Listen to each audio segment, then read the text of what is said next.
موت سے پہلے فرشتے آ جاتے ہیں. چاہے تم اچھے آدمی ہو، بیٹھے ہوئے ہو، تم کو بھی اگر موت آنی ہے تو تم پہلے فرشتوں کو دیکھنے لگ جاؤ گے، لیکن بتا نہیں سکتے کسی کو. موت سے تھوڑی دیر پہلے فرشتے قریب آ جاتے ہیں. پہلے جماعت فرشتوں کی آتی ہے، پھر ملک الموت آتے ہیں. ملک الموت ان فرشتوں کے بیچ آتے ہیں. جیسے ہی یہ مرنے والا آدمی ملک الموت کو دیکھ لیتا ہے، پھر اس کے جسم میں کپ کپی طاری ہو جاتی ہے. اور ایسی کپ کپی طاری ہوتی ہے کہ کبھی پیشاب نکل جاتا ہے، کبھی پخانہ نکل جاتا ہے. اکثر دیکھنا مرنے والوں کی نجاست نکل جاتی ہے. ملک الموت کو وہ بہت قریب سے دیکھتا ہے، اور ان کی دو شکلیں ہیں. ایک بہت بھیانک شکل ہے، اس کو دیکھنا ہی عذاب ہے، اور ایک بہت خوبصورت شکل ہے، ان کو دیکھنا ہی رحمت ہے. وہ نیک بندوں کی روح نکالنے کے لیے جب جاتے ہیں تو خوبصورت شکل میں جاتے ہیں، اور جب گنہگاروں کی روح نکالنے جاتے ہیں تو بھیانک شکل میں جاتے ہیں. اور ان کو دیکھتے ہی مرنے والے کا جسم پیلا پڑ جاتا ہے، پیشانی اکھڑ جاتی، آنکھیں پھٹی رہ جاتی، اور پھر خرخرا آنے لگ جاتا ہے، یعنی خر کی آواز تیز ہو جاتی ہے. وہ بولنا چاہتا ہے اپنے پاس والوں کو، لیکن بول نہیں سکتا، بند ہو جاتا ہے. یہ وہ وقت ہے جب اس کے توبہ کا دروازہ بھی بند ہو جاتا ہے. اب اگر فرشتوں کو دیکھ کر کوئی توبہ بھی کر لیا، ایمان لایا، تو اس کا ایمان قبول نہیں. اس وقت سے پہلے پہلے تک جو بھی ایمان لایا یا توبہ کیا، اس کی توبہ قبول ہے. لیکن موت کا خرخرا آ گیا اور فرشتوں کو دیکھ لیا، اس کے بعد بہت سارے کافر بھی پکاریں گے کہ ہم ایمان لاتے ہیں اللہ پر. نہیں، اب ایمان قبول نہیں ہوگا. موت اتنی آسانی سے نہیں آتی، اس کا پروسیس ہے. فرشتے آتے ہیں، ملک الموت آتے ہیں، پھر اس کے بعد اس کو گھور کر دیکھتے ہیں، پھر اس کو چت لٹا دیا جاتا ہے، یا جس حالت میں بھی ہے وہ گر جاتا ہے. کھڑا ہے تو گرتا ہے، بیٹھا ہے تو گرتا ہے، موت آنے سے پہلے لڑک جاتا ہے. یہ ضروری بھی نہیں ہے کہ آج میں اپنے آپ کو سنبھال کر بیٹھا ہوں.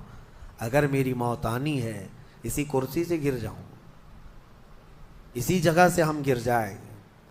اور اس کے بعد ملک الموت روح کھینچنا شروع کرتے ہیں.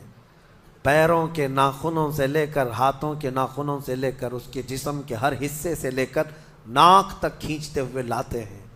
اور اس کے بعد جب پوری روح نکل جاتی ہے، وہ لے کر کے چلتے رہتے ہیں، اور مردہ ان کو جاتے ہوئے دیکھتا رہتا ہے. آنکھیں سب سے لاسٹ میں کھلی رہتی. کسی بھی مرنے والے کی آنکھیں بند نہیں رہتی، کھلی رہتی، وہ دیکھتا رہتا ہے. اسی لیے حدیث پاک میں ہے، جب کسی کی روح نکل جائے تو سب سے پہلے تم اس کی آنکھیں بند کر دو. ہمیں بند کرنا ہوتا ہے، اور اس کے بعد منہ بھی کھلا رہ جاتا ہے، منہ اوپن رہ جاتا ہے. فرمایا گیا منہ کو دبا کر بند کر دو. یہ سب نشانیاں ہیں میرے عزیزوں موت کی سختیوں کی. آپ کو پتہ ہے جب رسول کریم صلی اللہ تعالیٰ علیہ وسلم کی وفات آئی، اللہ اکبر، نزع کا عالم اتنا سخت تھا کہ بار بار حضور اکرم صلی اللہ علیہ وسلم کو پورے پانی کے مٹکے انڈیل دیے جا رہے تھے. 3 مٹکے حضور پر انڈیل دیے گئے موت سے پہلے. اور حضور اس کے بعد تھوڑا آرام محسوس کرتے، اور پھر شدت کا بخار. اور وہ آخری وقت تھا جب حضرت فاطمہ آپ کے پاس آئی تھی. حضور نے ان کے کان میں بتا دیا، وہ رونے لگ گئی. کیا کہا تھا؟ حضرت فاطمہ کہتی ہیں حضور نے فرمایا، اے فاطمہ اب میں جا رہا ہوں، میرا آخری وقت ہے. پھر ایک دوسرے کان میں ان سے کہا، میرے خاندان میں سے سب سے پہلے تم مجھ سے ملنے والی. آج یوم فاطمہ بھی ہے، سیدہ کائنات کا آج یوم وصال ہے، 4 رمضان المبارک. تو رسول کریم صلی اللہ تعالیٰ علیہ وسلم حضرت عائشہ صدیقہ کے سینے سے سر لگا کر لیٹے ہوئے تھے. حضرت عائشہ فرماتی ہیں، سنو مجھے پتہ ہی نہیں تھا. حضور حضرت عائشہ سے زیادہ محبت کرتے تھے، اسی لیے آخر وقت میں حضرت عائشہ کے ہی حجرے میں رہنے لگے، باقی دوسری بیویوں کیا نہیں جاتے. حضرت عائشہ کہتی، میں حضور اکرم صلی اللہ تعالیٰ علیہ وسلم کو کبھی مسواک دے رہی، کبھی پانی کے چھڑکاؤ کر رہی. تھوڑی دیر کے بعد حضور اکرم صلی اللہ تعالیٰ علیہ وسلم لیٹے لیٹے اسی طرح رہ گئے۔ حضرت عائشہ کہتی ہے میرے سینے پر حضور کا سر تھا، وہ اتنا بھاری ہو گیا مجھے لگتا تھا کہ میری پسلیاں ٹوٹ جائیں گی۔ یہ حضرت عائشہ کہتی ہیں مجھے ایسا لگتا تھا کہ میری پسلیاں ٹوٹ جائیں گی۔ ہوا کیا تھا؟ حضرت عائشہ فرماتی ہیں دروازے پر جبرائیل امین آئے، روح نکلنے سے پہلے کی بات ہے۔ حضرت عائشہ فرماتی ہیں حضور کے پاس جبرائیل آخری بار آئے، وہ غمگین حالت میں آئے یا جس حالت میں ہو۔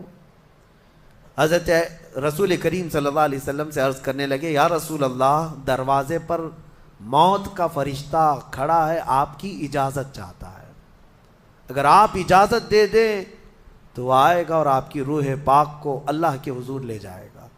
اور یا رسول اللہ، آج سے پہلے اس فرشتے نے کسی سے اجازت نہیں لی اور قیامت تک کسی کی روح نکالنے کے لیے وہ اجازت لے گا بھی نہیں۔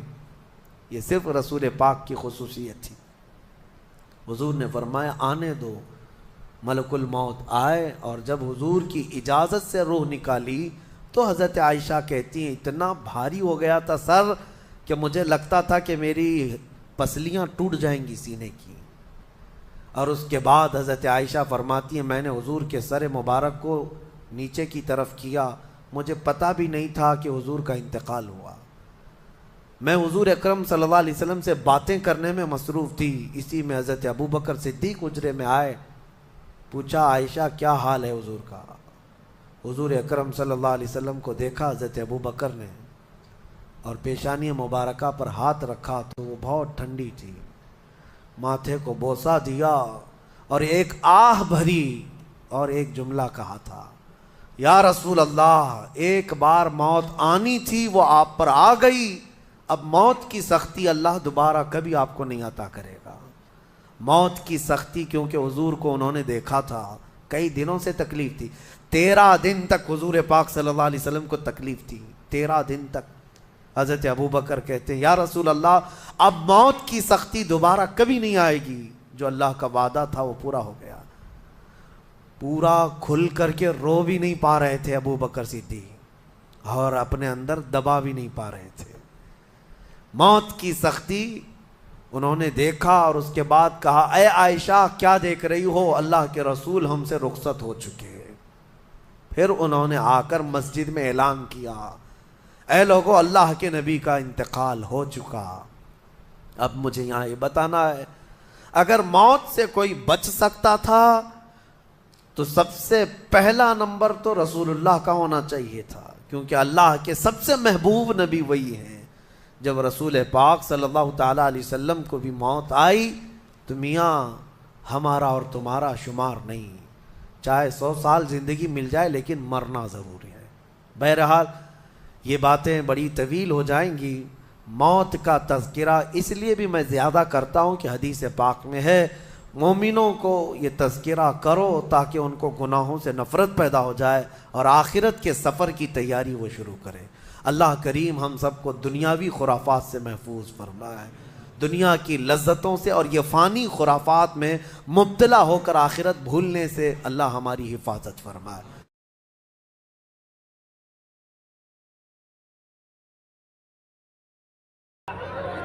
اچھا کیا جیسے آپ لوگوں کو رہ کر کے ایسے کنفیوژن ہو جا رہا ہے، آپ لوگ ایسے چپ ہو جا رہے ہیں، ایسے خاموش ہو جا رہے ہیں، ایسے آپ نے بریک لگ جا رہا جیسے لگتا کورونا یہی پیدا ہوا تھا؟ نہیں نا؟ ارے سب حضور کا ذکر کرنے کے لیے بیٹھے ہیں نا، سب بالکل تیار بیٹھے ہیں نا، دل لگا کے بیٹھے ہیں نا، تو ذرا ایک بار میرے ساتھ نعرہ لگاؤ، نعرہ تکبیر۔ اس سے زیادہ آواز تو میں جب چاہوں جنک پور کے پنڈت سے نکلوا لوں، میں جب چاہوں ایودھیا کے مہاراج سے کہلوا لوں، کہلواتا ہوں۔ سوشل میڈیا اٹھاؤ، میں جب جنک پور تقریر کرنے گیا، یہ جنک پور ہندو شاستر کے مطابق رام کا سسرال ہے، سیتا کا نیر ہے۔ بڑے بڑے مٹھادیس کو نہیں پتا ہے، جب میں وہاں تقریر کرنے کے لیے گیا نا اور جب میں وہاں بیٹھا نا تو ادھر سارے ہماری کمیٹی کے لوگ بیٹھے تھے، مسلمان بیٹھے تھے، حافظ غلام بیٹھے تھے، اور کم سے کم کرسی پہ 150-200 لوگ ایسے بیٹھے تھے جن کا ٹاور ادھر تھا۔ میں نے جب بیٹھا میں نے کہا یا اللہ یہ کس مخلوق سے سابقہ ہوا، لیکن پھر میں دل میں سوچوں مبارک قادری موقع اچھا ہے، آج انہیں بھی بتاؤ کہ تمہارے ہاں حضور کی میلاد کیسے ہوتی ہے۔ اور وہ جو میں نے حضور کی میلاد پڑھی، پنڈت جی نے آ کر کے ہمارے کان میں اسٹیج پر ایک بات کہی، اگر تم موڈ بناؤ گے تو وہ بات بتاؤں گا، ورنہ پھر میں کہیں اور بتاؤں گا۔ آج بتا دوں نا تو بولو گے تب نا، ہم مردوں کے درمیان تقریر نہیں کرتے ہیں، ارے ہم تو بریلی کے احمد رضا کے ماننے والے ہیں، جس کے دور میں سوشل میڈیا نہیں تھا، کیمرہ نہیں تھا، موبائل نہیں تھا، لیکن بریلی کا پٹھان جب سوداگران سے بولتا تھا تو برطانیہ میں گونج ہوتی تھی، اور برطانیہ کے لوگ کہتے تھے وادی رضا کی کوہ ہمالا رضا کا ہے، جس سمت دیکھیے وہ علاقہ رضا تھا۔ نعرہ تکبیر، نعرہ رسالت، نعرہ غوثیت، مشرق اعلی حضرت، فیضان اعلی حضرت، عشق محبت، عشق محبت، بستی بستی، قریہ قریہ، حضرت علامہ مبارک حسین صاحب پورا چترویدی، تاجدار دو عالم کانفرنس، سبحان اللہ۔ اتنی ایمانداری سے یہ کب ہمارے قاری صاحب جملہ کر رہے نعرے کا تم کب لگاؤ گے؟ جب ہم مر جائیں گے تب۔ مراد آباد والوں، نعرہ ہم سنیوں کا سہارا ہے، وہابیوں کے لیے آرا ہے، نجدیہ کسی سے پارا پارا ہے، اس لیے بولا کرو۔ اور ایک بار میرے ساتھ نعرہ لگاؤ تاکہ ہم کو لگے کہ تم بیدار ہو گئے ہو۔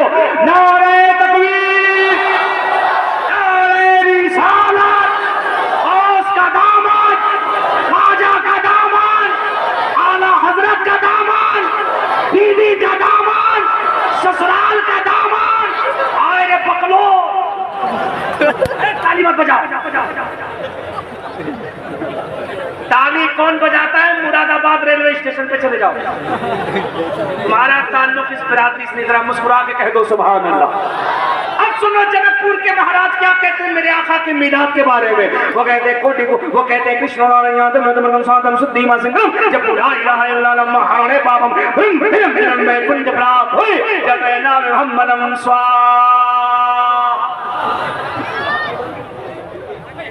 سبحان اللہ۔ سمجھ گئے کہ نہیں؟ 10-20-50 لوگ کہہ رہے سمجھ گئے، جسے لگتا سب سنسکرت کا پروفیسر بنتا۔ 15 سال سے بول کر کے ہم نہیں سمجھے، بغلو نے کی منٹ میں سمجھ گئے۔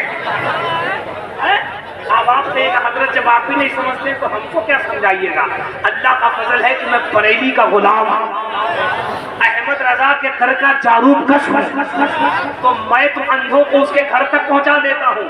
یہ ملا کیسا ہے، یہ مولوی کیسا ہے جس کو بخاری میں مصطفیٰ کی عظمت نہیں مل پا رہی ہے، جس کو جلالین، ترمذی، مشکات، صحاح ستہ، قرآن، حدیث، اس میں اسے مصطفیٰ کی عظمت کا پتہ نہیں چلتا ہے، اس لیے بقلو پجامہ اتنا اونچا پہن رہا ہے جیسے لگتا سیدھے آگرہ سے چل کر کے آیا ہے۔ یہ ملا کو مصطفیٰ کی عظمت کتابوں میں نہیں ملتی، انہی کا کھاتا، انہی کا پیتا، انہی کے نام پہ جیتا، انہیں آمنہ کے لال کی عظمت کتابوں میں نہ ملتی۔ یہ جنک پور کا مہاراج ہے جو اپنی کتاب انتم سندیشتا میں لکھ رہا ہے، اے میرے ششیوں، اے میرے ماننے والوں، کرشنوں دارنیاتم ملتبتم ساتم سدیما سنگرم، جب لا الہ الا اللہ ہرنے پاپم پرم پیدم جنم بیکنٹ پراپت ہوئی۔ وہ کہتا ہے مسلمانوں کے نبی کے بارے میں پڑھنے سے یہ پتا چلا، جو محمد کے میلاد میں ایک لمحے کے لیے بیٹھے اور بیٹھ کر محمد کا ذکر سنے، اس کے پاپ دھل دیے جاتے ہیں، زندگی میں خوشیوں کی بہاریں پیدا کر دی جاتی ہیں۔ ماشاءاللہ ماشاءاللہ ماشاءاللہ، سبحان اللہ۔ یہاں مہاراج جی تو یہ کہہ رہے ہیں کہ پاپ دھل جاتے ہیں، زندگی میں خوشی کی بہار پیدا ہو جاتی ہے۔ ہائی ملا جی کہتا ہے جلوس کہاں لکھتا ہے، ای بقلول کہتا ہے میلاد کہاں ہے۔ اچھا اسی کا سن سن کر کے ہمارا کچھ بولا بالا سیدھا سادہ نوجوان بھی بہکتا ہے۔ اچھا کل تک تو یہ برائی تھی، ایک یہ تماشا تھا، اب ہمارے اپنے لوگوں میں کچھ نئے لوگ آ گئے اور نئے ذہن، نیا مزاج لے کر آ گئے، جس میں ہمارے نوجوان بچے بڑی تیزی سے جا رہے ہیں، اور انہیں کیسے ڈائیورٹ کیا جا رہا ہے، انہیں یہ کہہ کے ڈائیورٹ کیا جا رہا ہے کہ ہم تو سنی ہیں لیکن مولائی ہیں، اور مولائی کا نام لے لے کے مولائیت کی آڑ میں معاذ اللہ صحابہ کی گستاخی کی جا رہی ہے۔ منبر شریف میں سینکڑوں کی تعداد میں علماء بیٹھے ہیں، ذمہ دار علماء بیٹھے ہیں، ہم ان کے قدموں کے قریب بیٹھنے والے، میں ایک جملہ ان کی موجودگی میں پوری ذمہ داری سے کہہ رہا ہوں، اگر آپ کے نزدیک علی کو ماننا، اہل بیت کو ماننا، حسن کو ماننا، حسین کو ماننا، سیدہ طیبہ طاہرہ زاہدہ عابدہ سیدہ فاطمہ کو ماننا اگر مولائیت ہے تو سنو، ہم جس امام کے مسلک کی تقلید کرتے ہیں اس روئے زمین پر سب سے بڑا مولائی میرا امام ہے جسے احمد رضا کہتے ہیں۔ اللہ ماشاءاللہ ماشاءاللہ ماشاءاللہ اللہ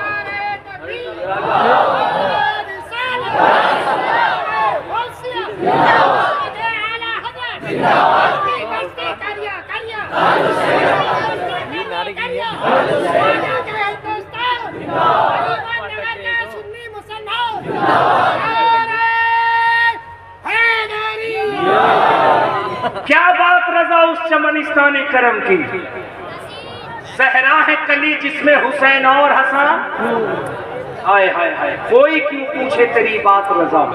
کتنی اشعار پڑے اعلیٰ حضرت نے، اعلیٰ حضرت فرماتے تیری نسل پاک میں ہے، سبحان زور سے تیری نسل پاک میں ہے، تو ہے عین نور تیرا سب گھرانہ۔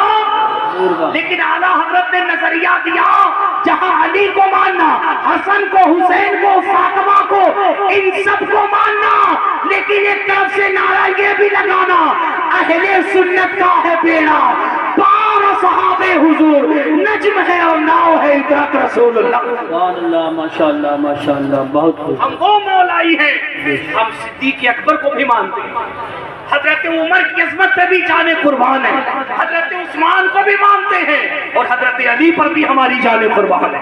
بے شک۔